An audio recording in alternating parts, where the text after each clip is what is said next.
అందరికీ నమస్కారం. వెన్నెల్లో చందమామ కథలకు స్వాగతం. ఈరోజు కథ సత్యం శంకర మంచి గారు రచించిన అమరావతి కథల నుంచి శివుడు నవ్వాడు. దేవాలయం ఎగ్జిక్యూటివ్ ఆఫీసరు గుమస్తా ఎదురెదురుగా కూర్చొని మాట్లాడుకుంటున్నారు. ఏమయ్యా సుబ్బారావు, దేవాలయం ఆదాయం పెంచడానికి మార్గాలేమిటి? కొబ్బరికాయ కొడితే చీటీలు పెట్టాం, అభిషేకానికి పూజలకు చీట్లు పెట్టాం, స్పెషల్ దర్శనానికి చీట్లు పెట్టాం, పండగల్లో ధర్మదర్శనాలు ఎత్తేసి దేవుణ్ణి చూసినందుకు సినిమా టికెట్లలా రుసుములు వసూలు చేస్తున్నాం. ఇంకా ఏవన్నా మార్గాలుంటే చెప్పు అన్నాడు ఆఫీసరు. ప్రసాదాలు అమ్మితే మంచి ఆదాయం వస్తుందండి అన్నాడు గుమస్తా సుబ్బారావు. చూసావా, ఇంతకాలం నాకు తట్టనే లేదు. అనుకోగానే ఆలోచన వచ్చిందంటే ఈశ్వరుడు మన చేత ఎలా సేవ చేయించుకుంటున్నాడో. ఆఫీసరు చేతులెత్తి మొక్కాడు. అయ్యా, ప్రసాదాల షాపు గాలిగోపురం పక్కన కడితే అన్నాడు సుబ్బారావు. భేషుగ్గా ఉంటుంది, కానీ పక్కనే మంగళ షాప్ ఉంది, పర్వాలేదా అని సందేహించాడు ఆఫీసరు. అబ్బే, ప్రసాదాల షాపు మంగళ షాపు వేటికి వాటికేనండి, పర్వాలేదు. సరే అయితే, ఇంతకీ ఆ స్థలం గుడ్డి గంగన్నది కదూ? చిత్తం. పదండి, తేలిక బేరమాడి కొనేద్దాం.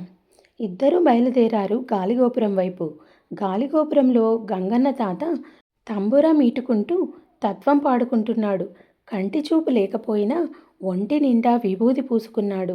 గంగన్న, నీ పంట పండిందోయ్ అన్నాడు గుమస్తా. తంబురా ఆగిపోయింది. గాలిగోపురం పక్కన స్థలం నీదేగా, అది మాకమ్మేసేయ్, అందులో ప్రసాదాల కొట్టు పెడదామంటున్నారు ఆఫీసర్ గారు అన్నాడు గుమస్తా. గంగన్న తటపటాయించాడు. ఆ స్థలం నాదే కానీ బాబు, దాన్ని అమ్మే హక్కు నాకు లేదు బాబు. అదే, నీకు డబ్బిస్తామయ్యా అన్నాడు ఆఫీసరు. నాకెందుకు బాబు డబ్బు?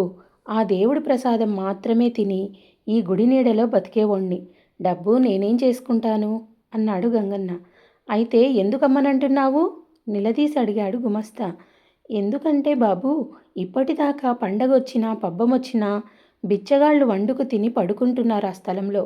మీకు ఆ స్థలం అమ్మితే మీరు కాపలా వాళ్ళ చేత వాళ్ళందరినీ గెంటేస్తారు. వాళ్ళు దిక్కులేని వాళ్ళైపోతారు. గంగన్నకి కళ్ళనీళ్లు తిరిగాయి. మేం బలవంతాన ఆ స్థలం ఆక్రమించుకుంటే నువ్వేం చెయ్యలేవు తెలుసా బెదిరించాడు ఆఫీసరు. అప్పుడు ఆ బిచ్చగాళ్లకు ఆ ఈశ్వరుడే దిక్కు గద్గదంగా అన్నాడు గంగన్న. నువ్వు దేవుడి ప్రసాదం తప్ప ముట్టని నియమం కలవాడివి కదూ. రేపటి నుంచి నీకు ప్రసాదం పెట్టరు. ఆకలితో మాడితే నువ్వే దోవకి వస్తావు.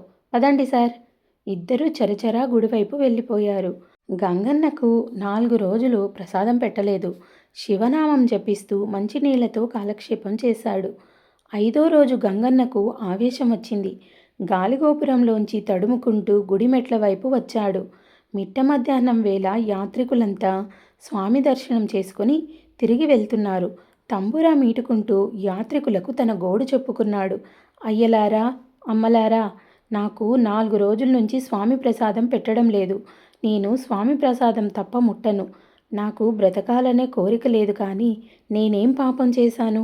స్వామి ప్రసాదానికి నేనెందుకు నోచుకోలేదు? 10 మంది అర్చకులు స్వామికి మహానైవేద్యాలు సమర్పించి తిరిగొస్తున్నారు. గంగన్న హీనస్వరంతో అంటున్నాడు. స్వామి ప్రసాదం నాకు దొరకదా? నేను పడిపోతున్నాను. అందరికంటే ఆఖర్న అర్చకుల్లో పెద్దవాడైన మహాదేవయ్య గంగన్నని చూశాడు. గబగబా వచ్చి తూలి పడబోతున్న గంగన్నని పట్టుకున్నాడు. మహాదేవయ్య కళ్ళ నిండా నీళ్లు. మహాదేవయ్య కూడా స్వామి ప్రసాదం తప్ప ఇతరం స్వీకరించాడు. ఆయనకు గంగన్నను చూస్తే గుండె కరిగిపోయింది. మహాదేవయ్య గారు, మీరు మడిగట్టుకుని ఆ గుడ్డోడిని ముట్టుకుంటున్నారా అన్నాడు ఆఫీసరు. మహాదేవయ్య మహానివేదన పల్లెం పక్కన పెట్టి గంగన్నని మెట్ల మీద కూర్చోపెట్టాడు. యాత్రికులంతా మూగారు. అతను మడిగట్టుకునే ఉన్నాడండి. రా గంగన్న, రా. స్వామి ప్రసాదం తప్ప ఇంకేదీ ముట్టని నియమం నాకొక్కడికే ఉందనుకున్నాను. ఇవాళ ఆ ఈశ్వరుడు నా కళ్ళు తెరిపించి, ఒరేయ్, నీలాంటి భక్తులు నాకింకా ఉన్నారా అని చెప్పాడు. రా గంగన్న. స్వామి 4 రోజుల నుంచి చిరునవ్వు నవ్వడం లేదయ్యా. దానికి కారణం ఇప్పుడు తెలిసింది. ఇవాల్టి నుంచి స్వామి ప్రసాదం ముందు నీకు పెట్టి ఆ మిగిలిందే నేను తీసుకుంటాను, రా. గంగన్న ఆకులా ఉనికిపోయాడు. బాబూ, వద్దనకు గంగన్న. ఈ మహానివేదన నా చేత్తో నీకు తినిపించని, లేకపోతే నా స్వామి చిరునవ్వు నవ్వడయ్యా అంటూ మహాదేవయ్య స్వామి ప్రసాదం తన చేత్తో గంగన్న నోటికి అందిస్తూ సాంబశివ అని కరిగిపోయాడు. యాత్రికులు హరహర మహాదేవ కేకలతో దేవాలయం శిఖరం త్రుళ్ళిపడింది. శివుడు నవ్వాడు. కథ సమాప్తం. ఈ కథ మీకు నచ్చిందనుకుంటాను. నచ్చినట్టయితే లైక్ చేసి, షేర్ చేసి మా ఛానల్ని సబ్స్క్రైబ్ చేసుకుంటారని ఆశిస్తున్నాను. Thank you.